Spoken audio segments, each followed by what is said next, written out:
She stood at the edge of the subway platform, her worn sneakers touching the yellow safety line, watching the faces of strangers blur past like pages in a book she'd never read. Nobody looked at her.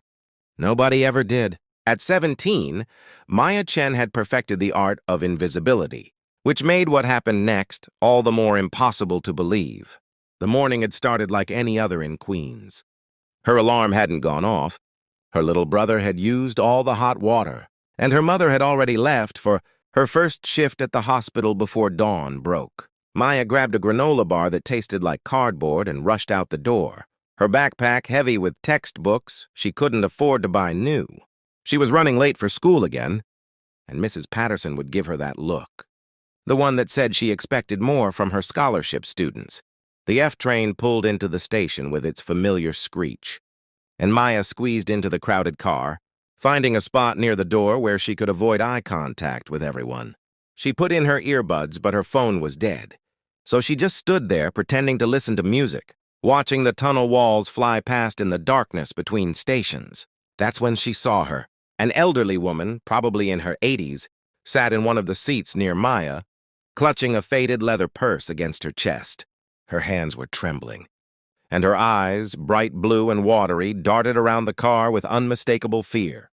Maya noticed because she recognized that look. She'd seen it on her grandmother's face 2 years ago, right before they diagnosed her with Alzheimer's.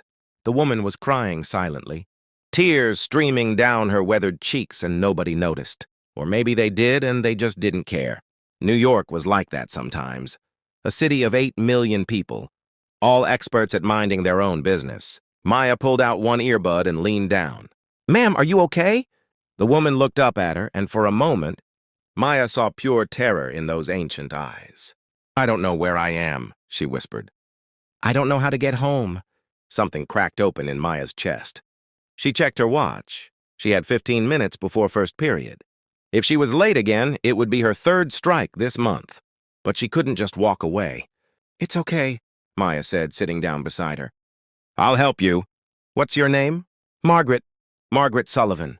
The woman's voice was small, childlike. "I was going to the pharmacy. But I got on the wrong train, and now everything looks different." Maya squeezed her hand gently. "Margaret, I'm Maya. We're going to figure this out together, okay?" For the next 20 minutes, Maya missed school entirely. She helped Margaret off at the next stop, called 911 from a stranger's phone when hers wouldn't turn on, and waited with her until the paramedics arrived. Margaret held her hand the whole time, telling her fragmented stories about her late husband, her daughter who lived in California, and the orange cat she'd had as a little girl in Dublin. "You're an angel," Margaret kept saying. "My guardian angel."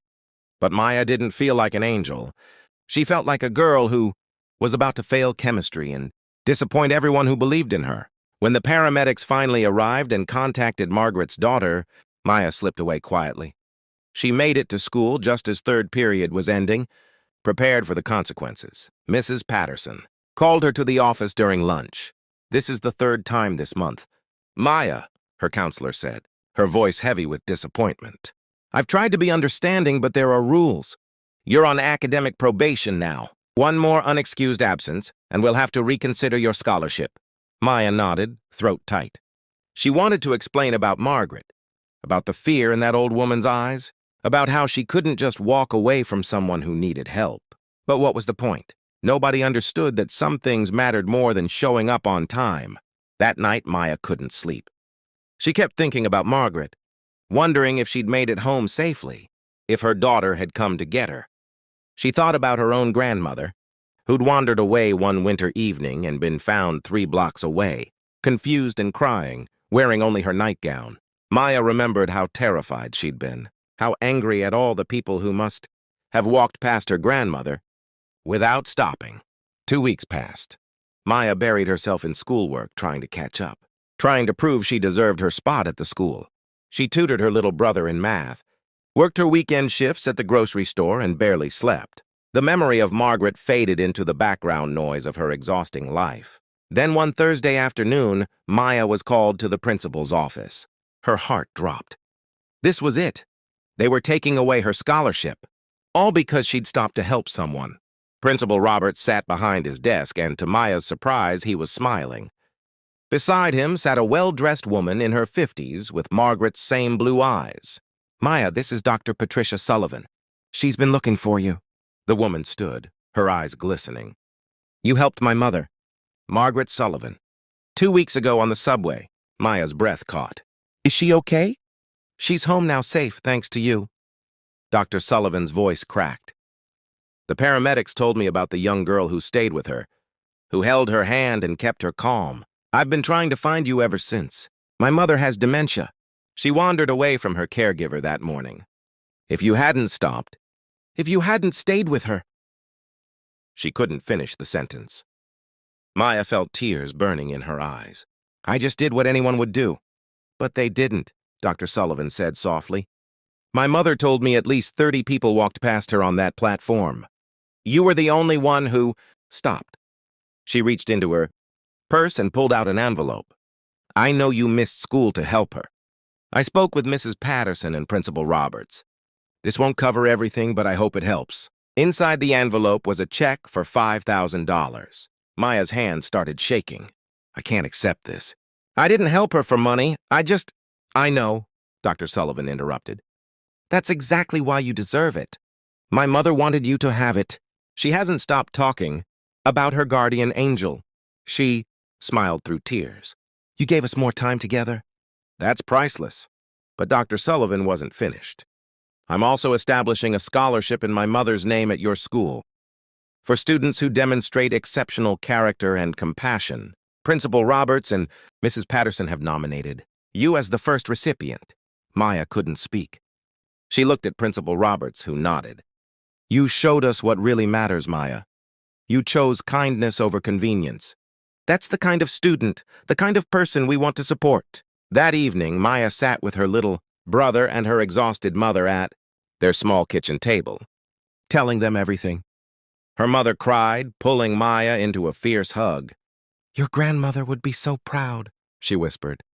Later, alone in her room, Maya thought about that morning on the subway platform.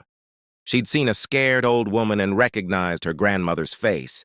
She'd chosen compassion over punctuality, connection over convenience, and somehow, impossibly, that choice had changed everything. She pulled out her phone and typed a text to Mrs. Patterson. "Thank you for believing in me, even when I gave you reasons not to." The response came quickly. "I always believed in you. You just needed to believe in yourself." Maya looked out her window at the city lights, at the millions of lives happening simultaneously in the darkness. She thought about Margaret, safe at home now, and about all the small choices that make up a life, the moments when you can walk past or stop and see someone. She had stopped. She had seen someone. And in that moment of simple human kindness, she'd found what she'd been searching for all along. Not invisibility, but the opposite. She'd found the courage to be seen, to matter, to make a difference in a world that so often felt too big and too indifferent. Her phone buzzed again. An unknown number. "This is Dr. Sullivan. My mother wants to meet you again. Properly this time. She's making her famous Irish soda bread. Sunday at 2? Maya smiled through tears and typed back, "I'd love that." She stood at her window, no longer invisible, no longer alone. The city stretched out before her, full of strangers who might need someone to stop, someone to care, someone to hold their hand and say, "I see you. You matter. You're not alone." And Maya Chen, the girl who'd perfected the art of invisibility, finally understood that being seen wasn't something that happened to you. It was something you chose every day, every moment, every time you decided that someone else's pain mattered more than your own convenience. She was 17 years old, and she was just beginning to understand what it meant to be human.